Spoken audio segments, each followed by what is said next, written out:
Right, this is WEGS. It's an old school. WEGS actually stands for Wickedly Errant Game System.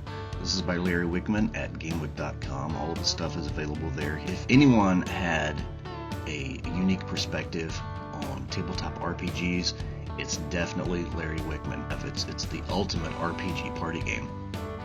These poker chips are called spoints, and you use these chips, you can cash them in to enhance your die rolls at certain points in the game, should you choose to do so. Sadly, the one feature I did fail to show in this video is the deck of skill cards. Each skill class gets a small stack of skill cards to use, so when you use those skills, you simply follow the instructions on that card. It's very simple to do.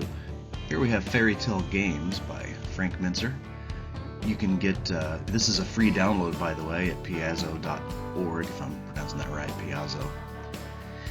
The other thing you need to play this game is this very small instructional book that you can download for free. That's got everything you need to know in there. You need to know at least one fairy tale and a normal deck of cards. That's it. This is the role-playing game that doesn't look anything like a role-playing game. It's players sitting around a table with a deck of cards. And welcome to the world of Trinity role-playing game. And we've been playing regularly for a long time now because this was just so cool. He's got an entire game system and campaign world design that he's been doing for like 15 years. So this is available on Kickstarter right now as we speak. This is by far better than most RPGs out there. And there's not much needed to play it. It's a 10 dice system, a D10 system. It's got a very unique feel about it. The world setting is awesome. You've got city-states run by vampires, and you've got a city of undead dwarves. You've got a lot of really unique, interesting things about this world setting as well. And the game system is fantastic. It's got a point-buy system for character creation. And so character creation is very smooth, very quick. And it's limitless classes. There's really any class you can imagine is easy to build in just a few minutes. Alright, now we're looking at a more popular Mutant Crawl Classics, or we're also going to look at Dungeon Crawl Classics. Now this does look a lot more like your typical RPG you would expect if you're watching this game being played around the table. This game will ask if for a few times. You can get away with playing it with a regular set of polyhedral dice. You can get away with that. But more specifically, if you can, there's special dice you can get to go with it.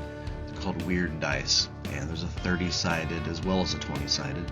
There's a 5-sided dice, a 7-sided. So there's some odd shapes in here that's kind of fun and handy to have around if you play this game.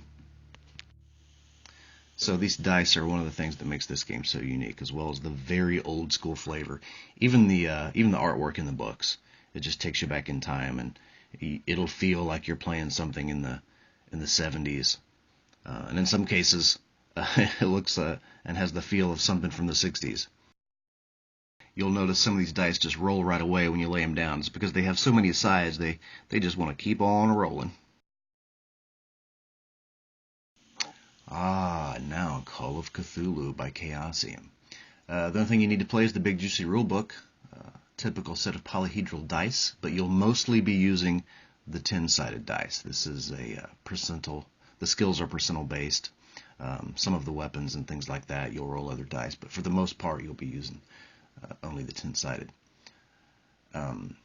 Pencil, paper, and the unique thing about this game is, of course, the percentile based skills, and more importantly, fear.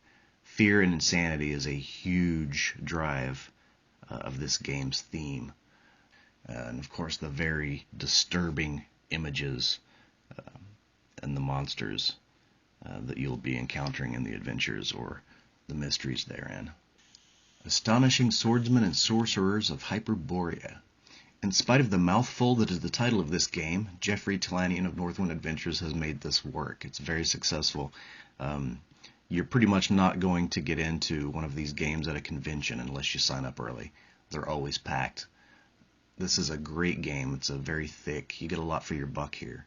It's the thing that makes this very unique is, again, it's the old school flavor, very old school mechanics. This has got the coolest classes by far of any game system I've ever played. Well, thanks for watching Dungeons and Coffee. These are the role-playing games that I hold dear to heart. I have quite a few others, but these are the 5 that I felt were very different and unique, that were worth mentioning for that purpose. So give them a try. There's the best role-playing games you'll ever play are the ones that perhaps you've not even heard of. So always be willing to try something new. Keep your books off the table and keep reaching for the dice.